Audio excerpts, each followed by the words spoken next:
জীবন আমাকে ভীষণ ব্যস্ত করে তুলেছে, জানো তো। নর্মাল জিনিসগুলো আমি ভুলে যাচ্ছি, এখন কোথায় কোনটা রাখছি সব ভুলে যাচ্ছি। সেদিন যে আইসক্রিমটা বানিয়ে আমি ফ্রিজে ঢুকিয়েছিলাম, মানে ডিপ ফ্রিজে ঢুকিয়েছিলাম, তারপর বের করার মনেই নেই বের করবো।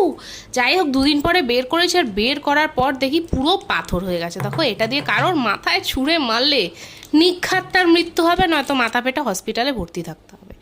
যাই হোক, সেটাকে অনেক কষ্টে আমি মুখ ঠুক দিয়ে খোলার চেষ্টা করলাম, যেটা আমরা সবাই করি, কিন্তু আমি বিফল হয়ে গেলাম। কি করব, দাঁত অত শার্প না আমার। যাই হোক, তারপরে কেচি দিয়ে খুললাম, কেচি দিয়ে খুলে টুলে দেখো দেখো দেখো দেখো দেখো দেখো দেখো চামচ দিয়ে খেতে যাচ্ছি, দেখি ও বাবা, এটা তো পাথর। পাথরকে কি আর চামচ দিয়ে খাওয়া যায়? তারপরে যাই হোক, তারপরে মাথায় একটা বুদ্ধি এলো, এটা চামচ টামচ দিয়ে খাওয়া যাবে না, দাঁত দিয়েই খাওয়া শুরু করে দিলাম। আর খেতে সেরা হয়েছিল, বিশ্বাস করো, খেতে ভালো হয়েছিল, কিন্তু শক্ত হয়ে গেছিলো আইসক্রিম পাউডার ইউজ করিনি বলে। তোমরা বাড়িতে ট্রাই করে জানিও।